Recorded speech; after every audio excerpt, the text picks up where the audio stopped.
당신의 교회가 이 네 가지를 하고 있다면 당장 떠나야 합니다. 여러분, 오늘 이 자리에 함께 해주셔서 정말 감사합니다. 오늘 제가 여러분께 드리고 싶은 이야기는 사실 쉽지 않은 주제입니다. 하지만 여러분의 신앙을 지키고 마지막까지 주님과 동행하시길 바라는 마음에서 용기를 내어 나눠보려 합니다. 구독과 좋아요는 영상 제작에 큰 힘이 됩니다. 구독 부탁드립니다. 저는 지난 몇십 년간 교회를 다니면서 참 많은 것들을 보았습니다. 아름답고 감동적인 순간들도 있었고, 안타깝고 가슴 아픈 일들도 있었습니다. 그러면서 깨달은 것이 있습니다. 교회 건물이 크다고 좋은 교회가 아니라는 것을요. 사람이 많다고 하나님이 기뻐하시는 교회가 아니라는 것을요. 여러분도 아마 비슷한 경험이 있으실 겁니다. 교회를 다니면서 무언가 이상하다는 느낌을 받은 적 말입니다. 그런데 오래 다닌 교회니까 정이 들어서 그냥 참고 다니신 적 있으시죠? 주변 사람들 눈치도 보이고 혹시 내가 잘못 생각하는 건 아닐까 싶어서 그냥 넘어간 적도 있으실 겁니다. 오늘은 그런 여러분께 말씀드리고 싶습니다. 여러분의 그 불편한 마음이 틀리지 않았다고요. 여러분의 영혼이 보내는 신호를 무시하지 말라고요. 때로는 떠나는 것이 더 큰 용기이고 더 큰 신앙일 수 있다고요. 챕터 1 기도가 사라지고 복만 외치는 교회. 저는 요즘 교회를 보면서 참 안타까운 마음이 듭니다. 예배당은 점점 커지고 화려해지는데 기도 소리는 점점 작아지고 있습니다. 찬양은 시끄러울 만큼 크게 울려 퍼지는데 회개의 눈물은 찾아보기 힘듭니다. 여러분도 느끼시나요? 교회가 변했다는 것을요. 제가 젊었을 때 다니던 교회와 지금 교회는 너무나 다릅니다. 물론 시대가 변하면 교회도 변할 수 있습니다. 그러나 변해서는 안 되는 본질까지 변하고 있다는 것이 문제입니다. 저는 지난주에 한대형 교회 예배를 참석할 기회가 있었습니다. 정말 놀라웠습니다. 예배당은 최신 시설로 가득했고 조명과 음향은 공연장 수준이었습니다. 찬양팀은 프로 가수들처럼 노래했고 영상은 영화처럼 멋있었습니다. 그런데 기도 시간은 딱 5분이었습니다. 목사님이 짧게 대표 기도하고 끝이었습니다. 회개하는 시간도 없었고 통성 기도 시간도 없었습니다. 정해진 스케줄대로 딱딱 진행되었습니다. 예배가 끝나고 나오면서 저는 생각했습니다. 이것이 예배인가, 공연인가, 하나님을 만난 것인가, 좋은 프로그램을 본 것인가. 여러분 혹시 이런 경험 있으신가요? 교회에 갔는데 설교 시간 내내 축복 이야기만 나오는 거예요. 믿으면 부자 된다, 믿으면 건강해진다, 믿으면 모든 일이 잘 된다. 처음에는 좋았습니다. 힘든 세상을 살다가 교회에 가서 그런 말을 들으니 위로가 되는 것 같았으니까요. 그런데 시간이 지나면서 뭔가 허전함을 느끼기 시작했습니다. 믿음이 점점 깊어지는 것이 아니라 오히려 얕아지는 느낌이었습니다. 하나님을 더 사랑하게 되는 것이 아니라 하나님께 받을 것만 생각하게 되었습니다. 저는 한 집사님을 알고 있습니다. 그분은 70대 후반의 연세이신데 평생을 교회에서 봉사하며 사셨습니다. 몇 년 전 그분의 남편이 돌아가셨을 때 저는 그분을 위로하러 찾아갔습니다. 그런데 그분이 제게 이렇게 말씀하시는 거예요. 목사님, 저는 지금 너무 혼란스러워요. 우리 교회에서는 항상 믿음이 있으면 건강하다고 배웠어요. 병은 믿음 없는 사람이 걸리는 거라고 했어요. 그런데 제 남편은 그 누구보다 믿음이 좋았어요. 새벽마다 기도했고 전도도 열심히 했어요. 그런데 왜 병에 걸려서 세상을 떠난 건가요? 제 믿음이 부족했던 건가요? 그분의 눈에는 눈물이 가득했습니다. 남편을 잃은 슬픔보다 더 큰 것은 신앙의 혼란이었습니다. 교회에서 배운 것과 실제 삶이 달랐기 때문입니다. 저는 그분의 손을 꼭 잡고 말씀드렸습니다. 집사님, 그것은 잘못된 가르침입니다. 하나님은 우리를 사랑하시지만 세상에서 고난이 없을 거라고 약속하지 않으셨어요. 그날 그분은 많이 우셨습니다. 그리고 이렇게 말씀하셨습니다. 목사님, 저는 평생 잘못 배웠나 봐요. 하나님을 자판기처럼 생각했어요. 무엇을 넣으면 무엇이 나오는 기계처럼요. 이제 와서 생각하니 제가 하나님을 진짜로 사랑한 게 맞나 싶어요. 여러분, 이것이 오늘날 많은 성도들의 고백입니다. 평생 교회를 다녔지만 하나님을 제대로 알지 못했다는 것입니다. 복만 구했지 하나님 자신을 구하지 않았다는 것입니다. 저도 젊었을 때 비슷한 경험이 있습니다. 저는 한때 크고 유명한 교회를 다닌 적이 있습니다. 그 교회의 설교는 정말 은혜로웠습니다. 아니, 처음에는 그렇게 느꼈습니다. 목사님은 카리스마가 넘쳤고 설교는 힘이 있었습니다. 그분은 매주 우리에게 말씀하셨습니다. 여러분은 승리자입니다. 여러분은 성공할 것입니다. 여러분은 부자가 될 것입니다. 그래서 우리는 매주 큰 소리로 외쳤습니다. 나는 승리자다. 나는 성공한다. 나는 부자가 된다. 예배당이 떠나가라 외쳤습니다. 그것이 신앙이라고 믿었습니다. 그런데 시간이 지나면서 저는 이상한 것을 느꼈습니다. 제 마음이 점점 더 텅 비어가는 느낌이었습니다. 어느 날 저는 혼자 조용히 기도하고 있었습니다. 그런데 갑자기 이런 생각이 들었습니다. 나는 지금 무엇을 하고 있는 것인가? 나는 하나님을 만나고 있는 것인가 아니면 복을 구걸하고 있는 것인가? 그날 밤 저는 많은 것을 깨달았습니다. 저는 하나님을 사랑한 것이 아니라 하나님이 주시는 것을 사랑했다는 것을요. 그 후 저는 그 교회를 떠났습니다. 쉬운 결정은 아니었습니다. 많은 사람들이 만류했습니다. 그런 큰 교회를 떠나면 안 된다고 했습니다. 축복을 잃을 거라고 했습니다. 하지만 저는 알았습니다. 저는 축복을 잃는 것이 아니라 찾는 것이라는 것을요. 저는 작은 교회로 갔습니다. 건물도 낡았고 사람도 적었습니다. 그곳의 목사님은 유명하지 않았고 설교도 화려하지 않았습니다. 하지만 그곳에는 진짜 기도가 있었습니다. 그 교회의 새벽 기도회는 새벽 5시에 시작했습니다. 처음 갔을 때 놀란 것은 정말 많은 분들이 나오셨다는 것입니다. 목사님은 짧게 말씀을 전하시고 기도 시간을 주셨습니다. 30분 넘게 기도했습니다. 저는 그 기도 소리를 들으면서 눈물이 났습니다. 진짜 기도 소리였습니다. 하나님을 갈망하는 소리였습니다. 한 할머니는 무릎을 꿇고 기도하셨습니다. 하나님, 제가 지은 죄를 용서해 주십시오. 제가 어제 며느리에게 섭섭한 말을 했습니다. 제 교만을 용서해 주십시오. 한 할아버지는 이웃을 위해 기도하셨습니다. 하나님, 옆집 아저씨가 아픕니다. 치료해 주십시오. 그분이 하나님을 만나게 해 주십시오. 저를 통해 복음을 전하게 해 주십시오. 그분들의 기도에는 자기의 성공이나 부를 구하는 내용이 없었습니다. 오직 하나님의 뜻이 이루어지기를 구했습니다. 저는 그때 깨달았습니다. 이것이 진짜 기도구나. 이것이 하나님이 원하시는 기도구나. 그리고 이것이 진짜 교회구나. 그 후 저의 신앙은 완전히 바뀌었습니다. 저는 더 이상 하나님께 복만 구하지 않았습니다. 가장 큰 복은 하나님 자신이라는 것을 알았습니다. 여러분, 예수님께서 성전에서 장사하는 사람들을 보시고 뭐라고 하셨는지 기억하십니까? 내 집은 기도하는 집이라 일컬음을 받으리라 하였거늘 너희는 강도의 소굴을 만들었도다. 예수님은 상을 엎으시며 화를 내셨습니다. 왜 그렇게 화를 내셨을까요? 사람들이 하나님의 집을 장사하는 곳으로 만들었기 때문입니다. 지금 우리 교회는 어떻습니까? 기도하는 집입니까? 아니면 복을 거래하는 시장입니까? 하나님을 만나는 곳입니까? 아니면 내가 원하는 것을 얻으러 가는 곳입니까? 저는 한 권사님이 하신 말씀이 잊히지 않습니다. 목사님, 저는 요즘 교회 가는 게 힘들어요. 예배 시간마다 축복받으라는 말만 들어요. 그런데 저는 그냥 하나님을 만나고 싶어요. 그분 앞에서 제 죄를 고백하고 용서받고 싶어요. 여러분도 비슷한 마음이신가요? 교회에 가서 하나님을 만나고 싶은데 그럴 시간이 없으신가요? 기도하고 싶은데 기도 시간이 없으신가요? 회개하고 싶은데 회개할 분위기가 아닌가요? 그렇다면 그 교회는 이미 본질을 잃은 것입니다. 아무리 크고 화려해도 기도가 없으면 그것은 교회가 아닙니다. 저는 젊은 시절 작은 시골 교회를 다녔습니다. 교회 건물은 낡았고 사람도 많지 않았습니다. 피아노도 없어서 장구 하나로 찬양을 했습니다. 그런데 그 교회에는 기도가 있었습니다. 매일 새벽이면 할머니들이 모여서 기도하셨습니다. 무릎이 닳도록 기도하셨습니다. 그분들은 부자가 아니었습니다. 건강하지도 않았습니다. 세상적으로 보면 가진 것도 없었습니다. 그런데 그분들의 얼굴에는 평안이 있었습니다. 기쁨이 있었습니다. 하나님을 아는 사람의 모습이었습니다. 그 할머니들은 설교, 시간의 축복 이야기를 듣지 않았습니다.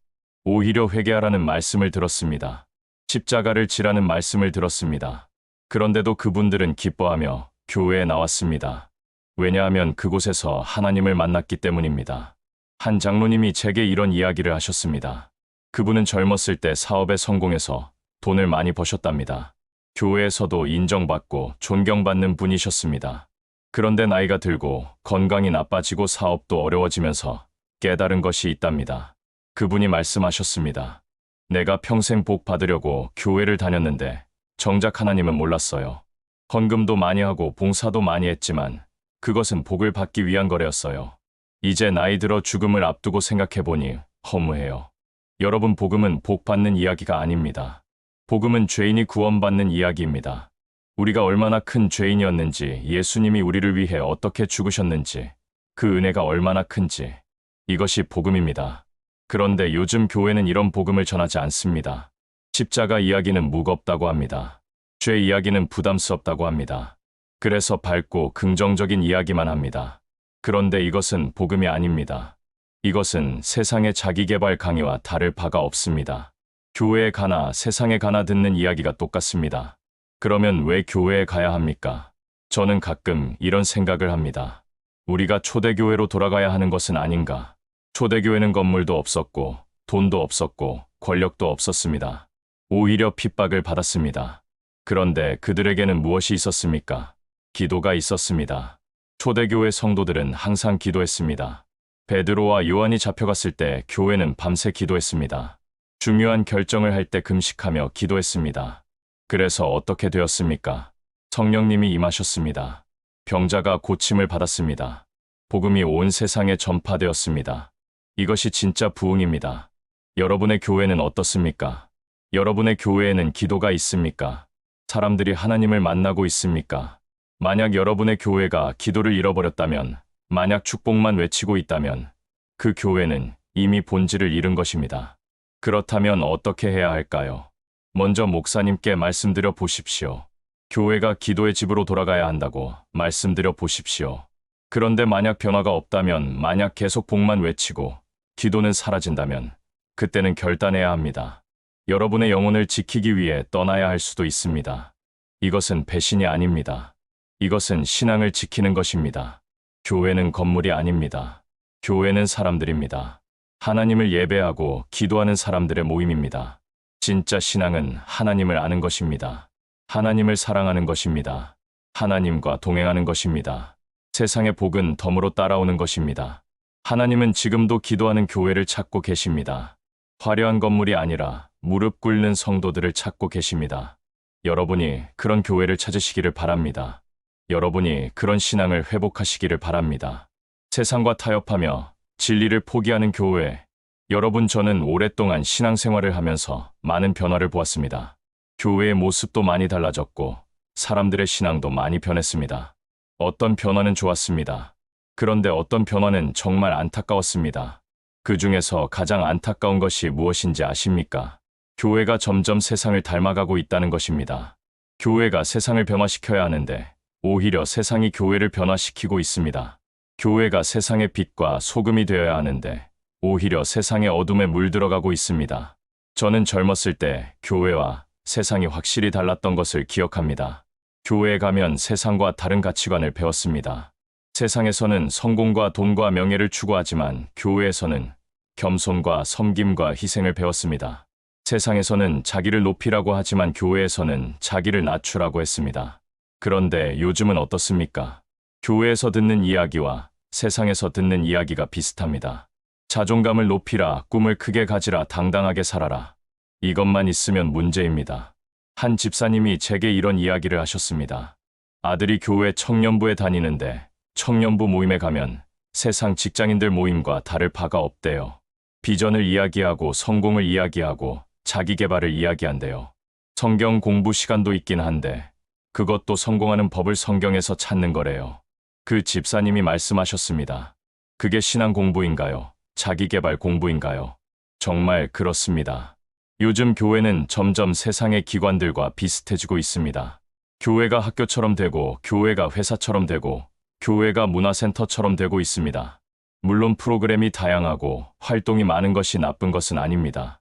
그런데 정작 중요한 것은 빠져 있습니다. 십자가가 빠져 있습니다. 회개가 빠져 있습니다. 거룩함이 빠져 있습니다. 저는 요즘 교회들이 사람들의 비위를 맞추느라 진리를 희생하고 있다고 생각합니다. 사람들이 듣기 싫어하는 이야기는 하지 않습니다. 죄에 대해 말하지 않습니다. 심판에 대해 말하지 않습니다. 한 목사님이 제게 이렇게 말씀하셨습니다. 요즘은 죄에 대해 설교하면 사람들이 교회를 떠나요. 회개하라고 하면 불편해해요. 그래서 조심스러워요. 저는 그 목사님께 여쭤봤습니다. 그런데 목사님, 사람들이 교회에 남아 있어도 구원받지 못하면 무슨 소용이 있습니까? 교회는 크지만 천국 가는 사람이 없으면 무슨 의미가 있습니까? 여러분, 교회의 목적이 무엇입니까? 사람을 많이 모으는 것입니까? 아니면 사람을 구원하는 것입니까? 저는 요즘 대형 교회들을 보면서 이런 생각을 합니다. 참 화려하다. 건물도 크고 시설도 좋고 사람도 많다. 그런데 그 안에 진짜 신자가 몇 명이나 될까? 예수님을 진짜로 믿는 사람이 몇 명이나 될까? 많은 사람들이 교회에 나오지만 그들이 나오는 이유가 무엇입니까? 하나님을 만나려고 나옵니까? 아니면 다른 이유로 나옵니까?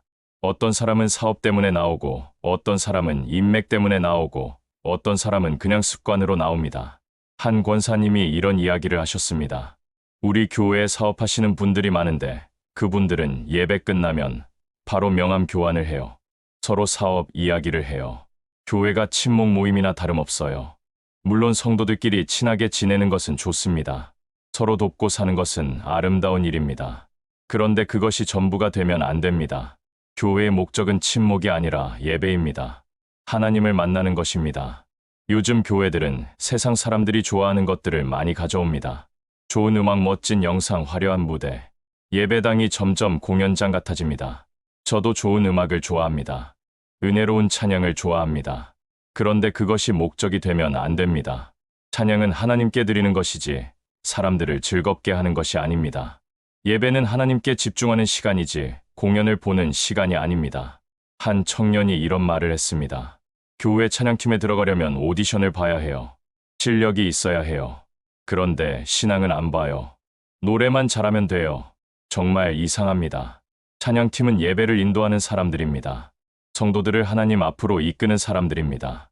그런 사람들을 뽑는데 실력만 보고 신앙은 안 본다니요. 이것은 교회가 세상의 기준으로 움직이고 있다는 증거입니다. 하나님의 기준이 아니라 사람의 기준으로 움직이고 있다는 증거입니다. 저는 옛날 교회를 생각하면 마음이 따뜻해집니다. 그때는 찬양팀이 따로 없었습니다. 그냥 성가대가 있었고 누구나 들어갈 수 있었습니다. 실력이 없어도 됐습니다. 신앙만 있으면 됐습니다. 어떤 할머니는 음치였지만 성가대에서 찬양했습니다. 목소리는 예쁘지 않았지만 마음이 아름다웠습니다. 그분의 찬양을 들으면 하나님의 은혜가 느껴졌습니다. 그런데 요즘은 어떻습니까? 실력이 없으면 찬양팀에 들어갈 수 없습니다. 마음이 아무리 좋아도 소용없습니다. 이것이 하나님이 원하시는 예배입니까? 성경에서 하나님은 다윗을 선택하실 때 뭐라고 하셨습니까? 사람은 겉모습을 보지만 나는 마음을 본다고 하셨습니다. 하나님은 능력을 보지 않으시고 마음을 보십니다. 요즘 교회에서 가장 안타까운 것 중 하나가 유명한 사람들을 내세우는 것입니다. 연예인이 교회에 나오면 특별 대우를 합니다. 사회적으로 성공한 사람이 나오면 간증을 부탁합니다. 물론 그분들의 신앙 간증은 귀한 것입니다. 많은 사람들에게 좋은 영향을 줄 수 있습니다.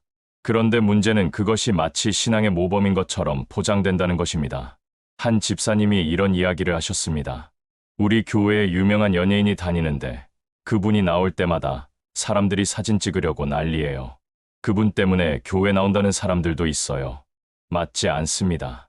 교회는 유명인을 보러 가는 곳이 아닙니다. 하나님을 만나러 가는 곳입니다. 저는 작은 교회에서 평생 충성한 할머니들을 많이 알고 있습니다. 세상 사람들은 그분들을 알지 못합니다. 아무도 그분들의 간증을 듣고 싶어 하지 않습니다. 그런데 그분들의 신앙은 진짜입니다. 평생 하나님을 섬기며 살았습니다. 아무도 보지 않는 곳에서 기도했습니다. 아무도 알아주지 않는 곳에서 봉사했습니다. 요즘 교회는 성공한 사람의 간증만 듣고 싶어 합니다. 부자가 된 간증병이 나은 간증, 사업이 잘 된 간증. 그런데 실패한 사람의 간증은 듣고 싶어 하지 않습니다. 한 권사님이 이렇게 말씀하셨습니다. 저는 평생 가난하게 살았어요. 기도해도 부자가 안 됐어요. 그런데 하나님을 원망한 적은 없어요. 가난해도 하나님이 함께 하시니 행복했어요. 그런데 이런 간증은 아무도 듣고 싶어 하지 않아요. 여러분, 예수님의 제자들을 생각해 보십시오. 그들은 성공했습니까? 세상적으로 보면 실패했습니다. 대부분 순교했습니다. 가난하게 살았습니다. 핍박받았습니다. 그런데 그들이 실패한 신앙인입니까? 아닙니다. 그들은 가장 성공한 신앙인입니다. 예수님을 끝까지 따랐으니까요. 저는 요즘 교회가 성경에서 말하는 성공과 세상에서 말하는 성공을 구별하지 못하고 있다고 생각합니다. 세상의 성공을 신앙의 축복인 것처럼 가르치고 있습니다. 한 목사님이 이런 설교를 하셨답니다. 여러분이 믿음만 있으면 사업이 잘 됩니다. 믿음만 있으면 승진합니다. 믿음만 있으면 부자가 됩니다. 그런데 이것은 성경이 말하는 축복이 아닙니다. 성경은 가난해도 하나님과 함께하면 복이라고 합니다. 고난 중에도 하나님의 뜻을 따르면 복이라고 합니다. 요즘 교회가 세상과 타협하는 또 다른 모습은 죄에 대해 침묵하는 것입니다. 동성애 문제, 낙태 문제, 음행 문제, 이런 것들에 대해 말하지 않습니다. 왜냐하면 말하면 사람들이 불편해하니까요. 한 집사님이 이런 이야기를 하셨습니다. 우리 교회 청년부에 동성애자가 있는데 목사님이 아무 말씀도 안 하세요. 사랑으로 받아들이라고만 하세요. 죄라고는 안 하세요. 물론 우리는 모든 사람을 사랑으로 대해야 합니다. 예수님도 죄인들을 사랑하셨습니다. 그런데 죄는 죄라고 말씀하셨습니다. 사랑한다고 해서 죄를 죄가 아니라고 할 수는 없습니다. 교회가 세상의 눈치를 보면서 진리를 포기하고 있습니다. 성경이 분명히 죄라고 말하는 것을 우리가 감히 죄가 아니라고 할 수 없습니다.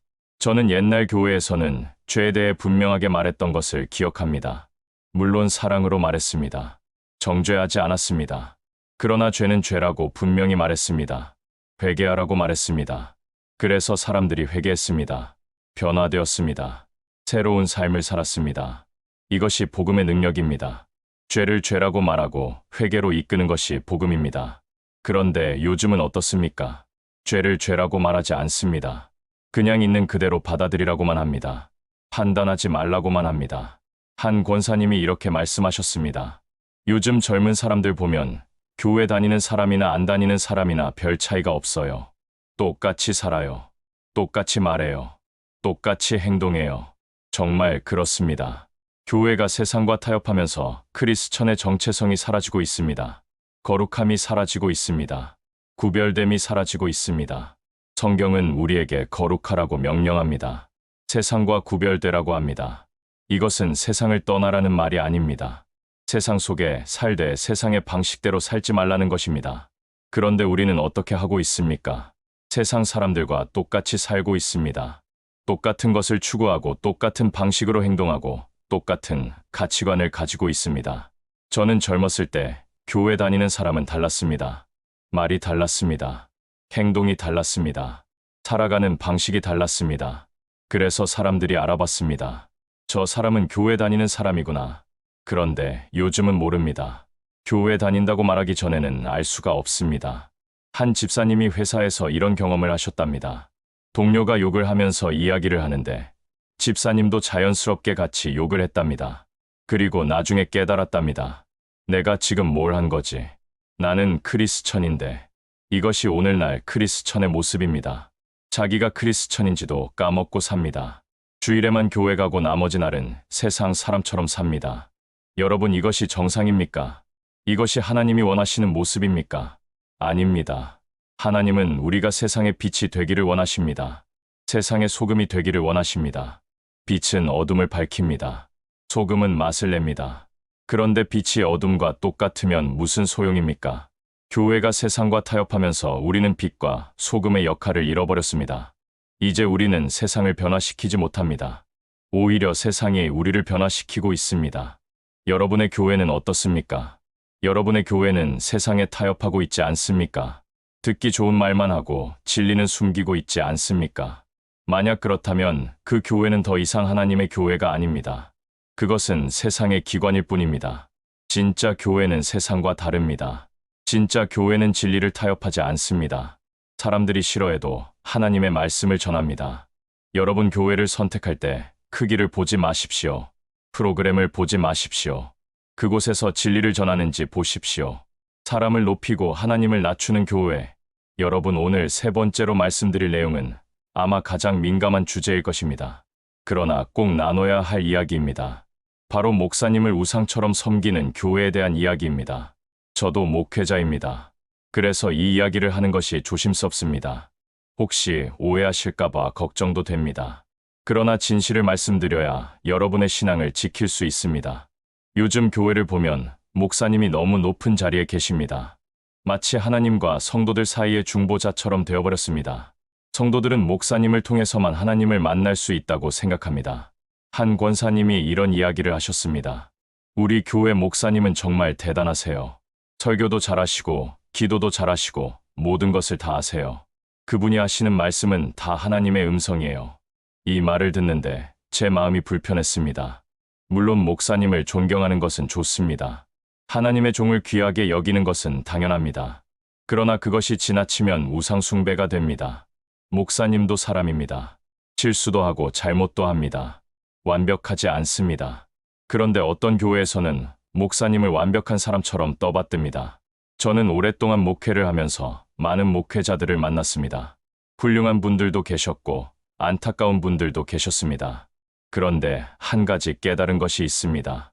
가장 위험한 목회자는 자기를 높이는 목회자라는 것입니다. 진짜 목회자는 자기를 낮춥니다. 자기는 그저 하나님의 종일 뿐이라고 말합니다. 그런데 어떤 목회자는 자기를 마치 하나님의 대리인처럼 여깁니다. 자기의 권위를 세우는 데 집중합니다. 성도들이 자기에게 복종하기를 요구합니다. 한 집사님이 이런 경험을 하셨답니다. 교회에서 중요한 결정을 할 일이 있었는데 목사님 혼자 결정하셨답니다. 당회도 열지 않고 성도들의 의견도 듣지 않고요. 집사님이 조심스럽게 물어봤답니다. 이런 중요한 일은 함께 의논해야 하지 않겠냐고요. 그랬더니 목사님이 화를 내셨답니다. 하나님께서 나에게 말씀하셨는데 무슨 회의가 필요하냐고요. 이것이 과연 성경적입니까? 초대교회를 보십시오. 중요한 일이 있으면 사도들과 장로들이 모여서 함께 의논했습니다. 그런데 요즘 어떤 교회는 목사님이 왕처럼 군림합니다. 아무도 목사님의 결정에 이의를 제기할 수 없습니다. 목사님의 말씀이 곧 법입니다. 이것은 교회가 아니라 왕국입니다. 더 심각한 것은 이런 분위기 속에서 성도들의 신앙이 왜곡된다는 것입니다. 성도들은 스스로 성경을 읽지 않습니다. 스스로 기도하지 않습니다. 모든 것을 목사님께 의지합니다. 한 청년이 이런 이야기를 했습니다. 저는 성경을 읽다가 이해가 안 되는 부분이 있으면 목사님께 여쭤봐요. 그런데 목사님은 제가 왜 그런 질문을 하는지 이해를 못하세요. 그냥 내 말을 믿으라고 하세요. 이것은 정말 위험한 일입니다. 성경을 읽고 묵상하고 질문하는 것은 신앙 성장에 꼭 필요한 과정입니다. 저는 성도들이 깊이 생각하기를 원합니다. 질문하기를 원합니다. 성경을 연구하기를 원합니다. 그래야 신앙이 자랍니다. 옛날 베레아 사람들을 기억하십니까? 그들은 바울의 설교를 듣고도 날마다 성경을 상고했습니다. 바울이 한 말이 맞는지 확인했습니다. 바울은 이것을 비난하지 않았습니다. 오히려 칭찬했습니다. 그런데 요즘 어떤 목회자는 자기의 설교를 검증하려는 것을 불신앙으로 여깁니다. 자기를 의심하는 것으로 받아들입니다. 그래서 성도들은 질문할 수 없습니다. 이것은 건강한 신앙이 아닙니다. 맹목적인 추종입니다. 이렇게 길러진 신앙은 쉽게 무너집니다. 목사님이 실수하면 성도들도 함께 넘어집니다. 한 장로님이 이런 아픈 경험을 하셨습니다. 그분이 섬기던 교회 목사님이 도덕적으로 큰 잘못을 저지르셨답니다. 그런데 그 사실이 밝혀지기 전까지 아무도 몰랐답니다. 모두가 목사님을 완벽한 분으로 알고 있었으니까요. 그 일이 밝혀지고 나서 교회는 큰 충격에 빠졌습니다. 많은 성도들이 신앙을 잃었습니다. 왜냐하면 그분들의 신앙이 목사님에게 붙어 있었기 때문입니다. 그 장로님이 이렇게 말씀하셨습니다. 우리가 잘못 배웠어요. 목사님을 따르는 것이 하나님을 따르는 것이라고 배웠어요. 그런데 목사님이 넘어지니까 우리도 다 넘어졌어요. 여러분, 이것이 얼마나 슬픈 일입니까? 평생 교회를 다녔는데 정작 하나님은 모르고 사람만 따랐다는 것이, 이것은 성도들만의 잘못이 아닙니다. 목회자의 잘못이기도 합니다. 목회자는 사람들이 자기를 따르게 해서는 안 됩니다. 사람들이 예수님을 따르도록 도와야 합니다. 자기를 높여서는 안 됩니다. 예수님을 높여야 합니다. 세례 요한을 보십시오. 그는 많은 사람들이 따르는 유명한 선지자였습니다. 그런데 예수님이 나타나자 뭐라고 했습니까? 그는 흥하여야 하겠고 나는 쇠하여야 하리라. 그런데 요즘 어떤 목회자는 자기가 흥하는 것을 원합니다. 자기가 유명해지기를 원합니다. 자기의 교회가 커지기를 원합니다. 저는 작은 시골 교회를 목회하시는 한 목사님을 알고 있습니다. 그분은 평생 그 작은 교회를 섬기셨습니다. 큰 교회로 가라는 제안도 많이 받으셨지만 거절하셨습니다. 제가 여쭤봤습니다. 왜 큰 교회로 안 가십니까? 그분이 대답하셨습니다. 나는 유명해지고 싶지 않아요. 큰 교회를 목회하고 싶지도 않아요. 그저 하나님께서 맡기신 이 작은 양떼를 끝까지 돌보고 싶어요. 그 목사님의 말씀을 듣는데 눈물이 났습니다. 이것이 진짜 목자의 마음이구나. 여러분 목사님을 존경하십시오. 그러나 숭배하지는 마십시오. 목사님의 말씀을 귀하게 들으십시오. 그러나 맹목적으로 따르지는 마십시오. 만약 여러분의 교회에서 목사님이 너무 높아져 있다면 조심하십시오. 만약 목사님의 말이 성경 말씀보다 더 권위 있게 받아들여진다면 위험합니다. 진짜 교회는 사람을 높이지 않습니다. 오직 하나님만 높입니다. 목회자도 성도도 모두 하나님 앞에서는 똑같은 죄인입니다. 똑같이 은혜가 필요한 사람들입니다. 목사님도 여러분과 똑같이 날마다 회개해야 하는 사람입니다. 완벽한 사람이 아닙니다. 그저 하나님께서 부르신 종일 뿐입니다. 여러분의 교회는 어떻습니까? 혹시 목사님을 우상처럼 섬기고 있지는 않습니까? 목사님 없이는 신앙생활을 할 수 없다고 생각하지는 않습니까? 만약 그렇다면 여러분의 신앙은 위험합니다. 사람에게 붙어 있는 신앙은 언젠가 무너집니다. 하나님께 붙어 있어야 합니다. 교회를 떠나는 것이 두렵습니까? 목사님을 떠나면 신앙을 잃을 것 같습니까? 그렇다면 여러분의 신앙은 이미 잘못된 것입니다. 진짜 신앙은 어떤 교회에 있든 어떤 목사님을 만나든 흔들리지 않습니다. 왜냐하면 예수님께 붙어 있기 때문입니다. 여러분 하나님은 질투하시는 하나님이십니다. 하나님의 영광을 다른 이에게 주지 않으십니다. 만약 여러분의 교회에서 사람이 너무 높아져 있다면 하나님은 기뻐하지 않으실 것입니다. 그런 교회에서는 하나님의 역사가 일어나기 어렵습니다. 왜냐하면 하나님께서 함께 하시지 않기 때문입니다. 회개 없이 위로만 주는 교회. 여러분 이제 마지막 네 번째 이야기를 나눠보겠습니다. 이것은 어쩌면 가장 교묘한 문제일 수 있습니다. 왜냐하면 겉으로 보기에는 아무 문제가 없어 보이기 때문입니다. 요즘 교회는 정말 따뜻합니다. 사랑이 넘칩니다. 누가 교회에 오면 환영하고 안아주고 위로해 줍니다. 힘든 일이 있으면 걱정하지 말라고 합니다. 하나님이 사랑하신다고 합니다. 물론 이것은 좋은 일입니다. 교회는 위로의 공동체여야 합니다. 사랑의 공동체여야 합니다. 그런데 문제는 그것만 있다는 것입니다.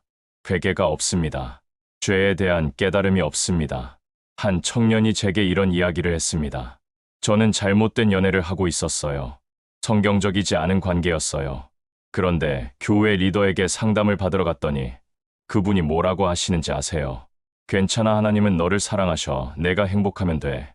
그 청년은 계속 말했습니다. 처음에는 위로가 되는 것 같았어요. 그런데 시간이 지나면서 이상했어요. 내가 뭔가 잘못하고 있는데 아무도 지적해 주지 않는 거예요. 이것이 오늘날 교회의 모습입니다. 사랑이라는 이름으로 죄를 덮어줍니다. 포용이라는 이름으로 회개를 생략합니다. 그 결과 사람들은 변화되지 않습니다. 저는 옛날 교회를 생각합니다. 그때는 사랑도 있었지만 책망도 있었습니다. 위로도 있었지만 회개도 있었습니다. 사람들이 잘못하면 사랑으로 지적했습니다. 물론 정죄하지는 않았습니다. 그러나 죄는 죄라고 분명히 말했습니다. 한 권사님이 이런 이야기를 하셨습니다. 제가 젊었을 때 교회에서 큰 잘못을 했어요. 그때 장로님께서 저를 따로 부르셨어요. 무섭게 혼날 줄 알았어요. 그런데 장로님은 제 손을 잡고 눈물을 흘리시며 이렇게 말씀하셨어요. 권사님, 그것은 죄입니다. 하나님 앞에 회개하십시오. 그리고 다시는 그러지 마십시오. 나는 당신을 사랑합니다. 그래서 이 말을 합니다. 그 권사님은 그날 진짜 회개했답니다. 변화되었답니다. 만약 그때 장로님이 괜찮다고만 했다면 어떻게 되었을까요? 진짜 사랑은 죄를 덮어주는 것이 아닙니다. 진짜 사랑은 죄에서 돌이키도록 돕는 것입니다. 진짜 포용은 죄를 용납하는 것이 아니라 죄인을 회개로 이끄는 것입니다. 요즘 교회는 이것을 구별하지 못합니다. 사람을 사랑하는 것과 죄를 용납하는 것을 혼동합니다. 한 집사님이 이런 경험을 하셨습니다. 교회 청년 중에 동거하는 커플이 있었답니다. 집사님이 목사님께 이것을 말씀드렸답니다. 그랬더니 목사님이 뭐라고 하셨는지 아십니까? 요즘 시대가 그래, 우리가 뭐라고 할 수 있겠어. 그냥 사랑으로 품자. 집사님은 답답했답니다. 사랑으로 품되 죄는 죄라고 말해야 하는 것 아닌가. 결국 그 청년들은 계속 죄 가운데 살았고 나중에는 교회를 떠났답니다. 만약 교회가 사랑으로 그들을 바른 길로 인도했다면 어땠을까요? 여러분, 예수님은 가늠한 여인을 어떻게 대하셨습니까? 정죄하지 않으셨습니다. 사랑하셨습니다. 그러나 죄는 분명히 지적하셨습니다. 가서 다시는 죄를 범하지 말라고 하셨습니다. 이것이 예수님의 방식입니다. 사람은 사랑하되 죄는 미워하는 것입니다. 죄인을 받아들이되 죄를 용납하지 않는 것입니다. 이 균형을 잃으면 복음이 왜곡됩니다. 요즘 교회는 이 균형을 잃었습니다. 한쪽으로 너무 기울었습니다. 사랑만 강조하고 회개는 빠졌습니다. 한 전도사님이 이런 고민을 토로하셨습니다. 청년들에게 순결을 지키라고 가르치고 싶은데 어떻게 말해야 할지 모르겠어요.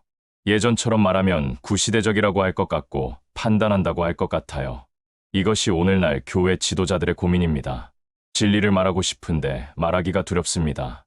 사람들이 떠날까 봐 걱정됩니다. 그래서 교회는 점점 침묵합니다. 죄에 대해 말하지 않습니다. 회개를 촉구하지 않습니다. 그저 위로만 합니다. 사랑한다고만 말합니다. 그 결과 무슨 일이 일어납니까? 사람들은 변화되지 않습니다. 신앙이 자라지 않습니다. 거룩해지지 않습니다. 저는 한 장로님이 하신 말씀이 잊히지 않습니다.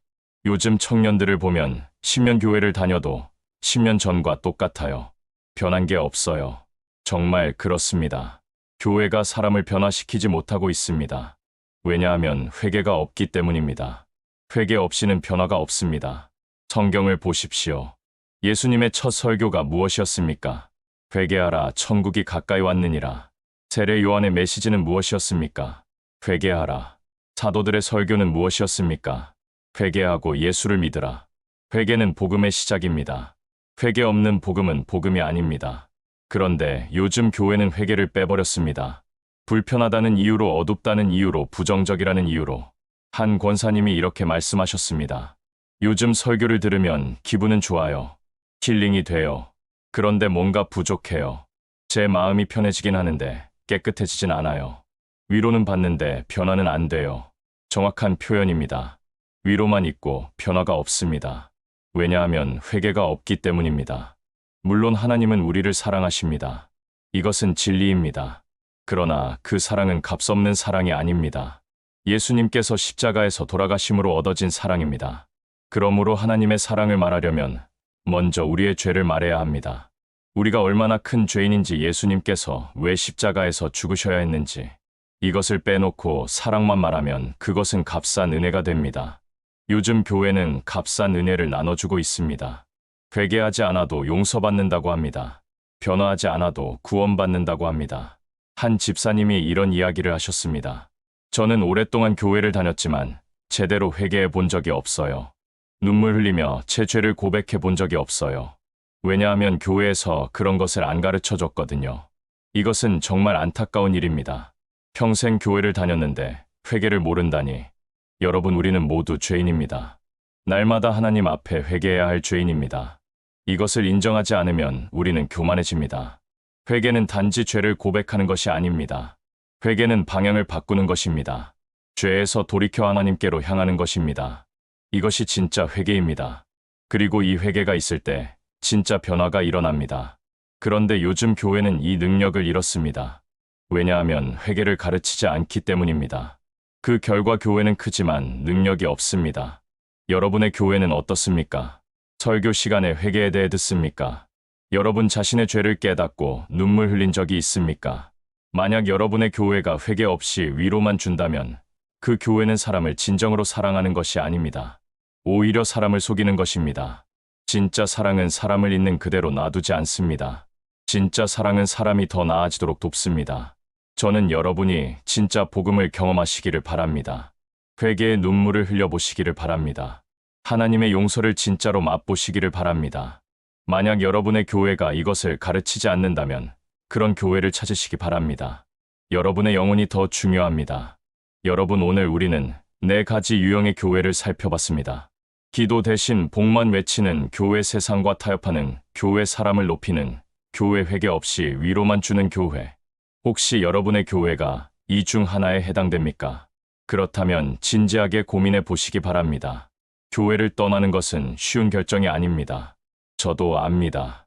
오랫동안 함께한 사람들이 있고 정이 있습니다. 그러나 때로는 떠나는 것이 더 큰 용기입니다. 여러분의 신앙을 지키는 것이 더 중요합니다. 하나님은 여러분을 사랑하십니다. 여러분이 진리 안에서 자유하기를 원하십니다. 그러한 교회를 찾으시기 바랍니다. 완벽한 교회는 없습니다. 모든 교회에 문제가 있습니다. 그러나 본질을 지키는 교회는 있습니다. 하나님을 사랑하고 말씀에 순종하려고 애쓰는 교회는 있습니다. 그런 교회를 찾으시기 바랍니다. 그리고 무엇보다 여러분 자신이 그런 성도가 되시기 바랍니다. 교회는 건물이 아닙니다. 우리가 교회입니다. 우리가 변화되면 교회가 변화됩니다. 우리가 기도하면 교회가 살아납니다. 오늘 이 말씀이 여러분께 위로가 되고 힘이 되기를 바랍니다. 그리고 여러분이 하나님께서 기뻐하시는 교회를 찾으시기를 간절히 기도합니다. 하나님의 은혜가 여러분과 함께 하시기를 축복합니다. 감사합니다.